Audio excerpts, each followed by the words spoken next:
Welcome back, Voyagers. Today, we will look at Mendelow's matrix, Kubler-Ross Change model, Thomas-KIlmann model, and way more. Mendelow's stakeholder matrix is a tool used by businesses to identify and prioritize their stakeholders based on their power and interest in the company. This matrix helps businesses understand who they should focus their efforts on and how to communicate with different groups. The matrix is divided into 4 quadrants: low power, low interest, minimal effort. These stakeholders have minimal influence and concern regarding the business's operations. For a coffee shop, this group could include casual customers who visit infrequently. For example, a tourist from a different city. They enjoy the coffee, but don't have a significant impact on the business's strategy. The coffee shop should monitor these stakeholders, but not invest heavily in engagement. High power, low interest, keep satisfied. Stakeholders in this category have the power to impact the business, but might not have a strong interest in its daily operations. For a coffee shop, local government bodies or regulatory agencies fall into this quadrant. They have the authority to impose regulations, but may not be directly involved in the coffee shop's operations. The strategy here is to keep them satisfied and comply with regulations to avoid unnecessary scrutiny. Low power, high interest, keep informed. These stakeholders are highly interested in the business, but have little power to influence it. For a coffee shop, this could include loyal customers who frequent the shop. They care deeply about the coffee shop's offerings and community presence, but cannot significantly affect its strategy. Keeping them informed and engaged through updates and customer feedback channels is essential. High power, high interest, key players. This group has both a high interest in and high power over the business. For a coffee shop, key stakeholders might include investors, owners, or key suppliers. These stakeholders can significantly influence the coffee shop's direction and require close engagement and management to ensure their needs and concerns are addressed. It is important to understand the limitations of Mendelow's stakeholder matrix. Some of them are dynamic nature. Stakeholders' power and interest can change over time, requiring continuous reassessment. Subjectivity. Assessing power and interest levels can be subjective and vary depending on who is making the assessment. Oversimplification. The matrix might oversimplify complex stakeholder relationships, overlooking nuances such as whether a stakeholder supports you or is against you. Despite these limitations, Mendelow's stakeholder matrix provides a useful starting point for businesses like coffee shops to strategize stakeholder management effectively. As mentioned previously, one of the drawbacks of Mendelow's matrix is that it fails to consider whether stakeholders support you or not. The Anderson, Bryson, and Crosby matrix offers a nuanced approach to stakeholder analysis by considering not just the power of stakeholders, but also their attitude towards your business ideas. This framework categorizes stakeholders into 4 quadrants based on their power and whether they support or oppose your initiatives, providing a guide on how to interact with each group. The first group is weak power, opposition, silent opponents.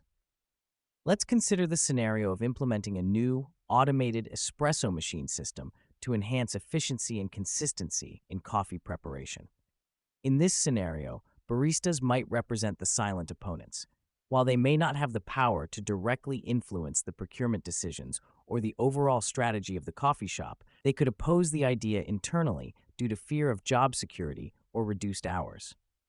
As these opponents are not vocal with their concerns, the procurement manager may not immediately realize the opposition.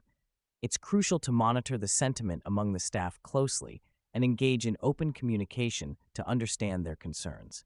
Then comes weak power, support, weak supporters. These might be local small-scale suppliers of coffee beans or bakery items who are enthusiastic about your business because it gives them a market, but they lack the influence to significantly sway business decisions.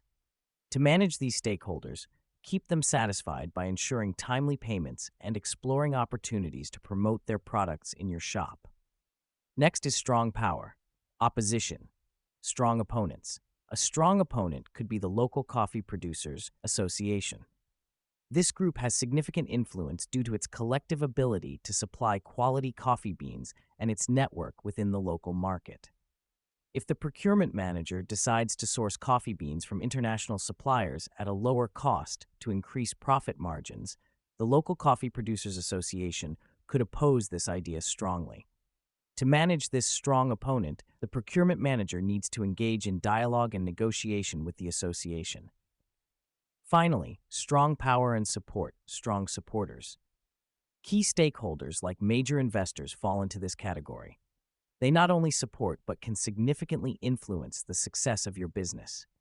Strengthen these relationships through regular updates, exclusive deals, and leveraging their influence to advocate for your business in broader networks. Incorporating the Anderson, Bryson, and Crosby matrix into stakeholder management allows for strategically navigating the complex web of relationships in the coffee shop business landscape. After mapping the stakeholders, it becomes essential to address any opposition in encountering. Understanding the reasons behind stakeholder resistance is crucial, and these reasons typically include fear of change or uncertainty, such as a marketing team fearing the potential impact of adopting a new CRM system on customer relationships. Loss of control and stability, for example, a departmental head fearing the centralization of budget allocation decisions, which could reduce their autonomy. Loss of power or influence within the stakeholder group, as is seen when a senior executive resists a restructuring plan that would diminish their authority over key operational areas. To deepen our understanding of change dynamics, let's further explore the Kubler-Ross Change Curve model. The Kubler-Ross Change Model, also known as the 5 stages of grief, is a framework that describes the process of coping with change and loss. The framework outlines 5 emotional stages individuals often go through when faced with significant life changes or loss: denial, anger, bargaining, depression, and acceptance. The first stage is shock and denial. This initial stage serves as a defense mechanism, helping individuals to numb the impact of the change. It's a period where reality and its implications are avoided. Next comes anger. As the buffering effect of denial wears off, reality and its pain reemerge. The individual may feel frustrated, expressing anger towards others or the situation itself. Following anger is bargaining. In a bid to regain control, individuals might seek ways to negotiate their way out of the distress, often involving if-only statements to alter the situation or its impact. After bargaining comes depression. Acknowledging the reality of the situation leads to sadness and regret.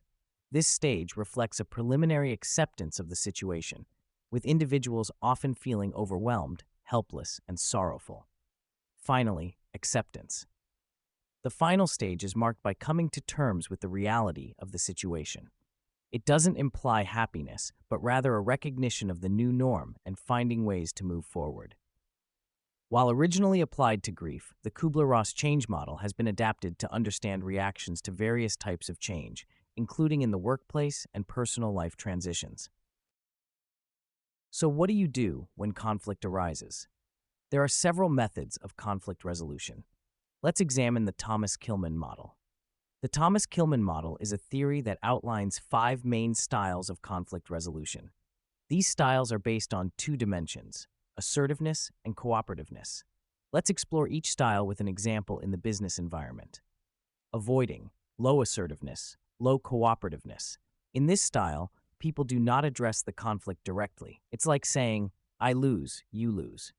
An example is when a manager ignores conflicts within their team, hoping the issues will resolve themselves, which can lead to unresolved tensions and decreased team performance.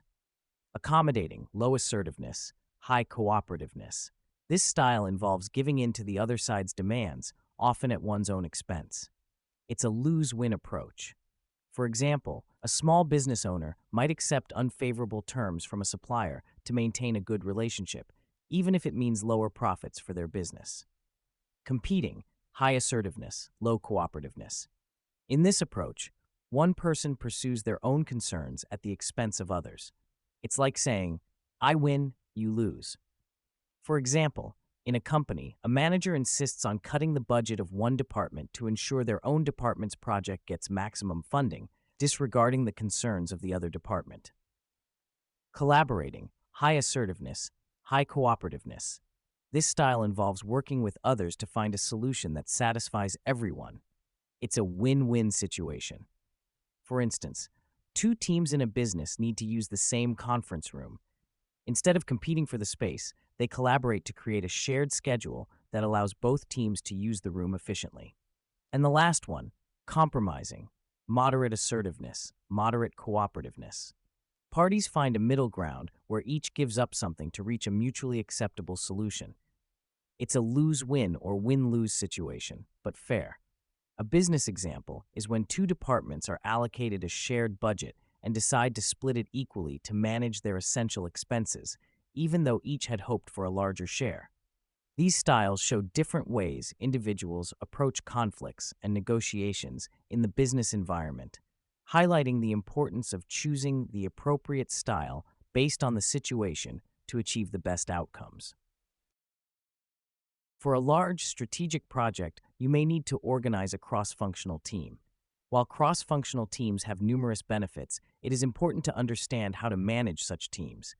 One model that explains team dynamics is Tuckman's Team and Group Development Model. It includes 5 stages: forming, storming, norming, performing, and adjourning. Now let's discuss each stage in more detail. The first stage is forming. This is the initial stage where the team meets and learns about the project and their roles. Members are polite and excited, but also anxious as they do not fully understand the team's work. For example, when a new project team is created in a company, members are introduced and the project goals are shared. Everyone is optimistic and eager to know more about their tasks and how the team will work together. Next is storming. Differences between team members start to emerge, leading to conflicts about the project's direction and individual roles. This stage is critical for the team's growth, but can be uncomfortable. For instance, in a marketing team working on a new campaign, members might argue over the best marketing strategy to use or how tasks should be distributed, reflecting their differing opinions and working styles. The third stage is norming. After going through some conflicts, the team starts to resolve their differences. They appreciate colleagues' strengths, agree on norms and values, and respect authority. An example is when previously conflicting marketing team members agree on a combined strategy that incorporates elements from each proposal and establish clear roles and responsibilities for each team member. Next comes the performing stage. The team now starts to work effectively towards the project goals without inappropriate conflict. They are motivated, knowledgeable, and able to function autonomously. For example, a software development team that has passed through the earlier stages efficiently designs, develops, and implements a new software application with minimal supervision, demonstrating high productivity and creativity. The last stage is adjourning, also known as mourning. This final stage occurs when the team completes the project and is disbanded. Members experience mixed emotions about ending the project and disbanding the team. A business example is when a project team successfully launches a new product and is then disbanded.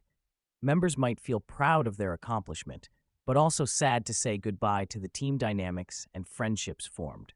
Tuckman's model helps understand that conflicts and challenges are part of a team's journey to becoming high-performing, and that each stage is crucial for team development and achieving success.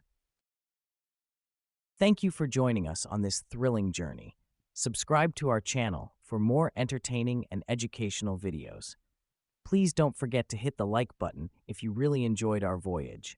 May your future endeavors be as exciting and successful as our adventure today.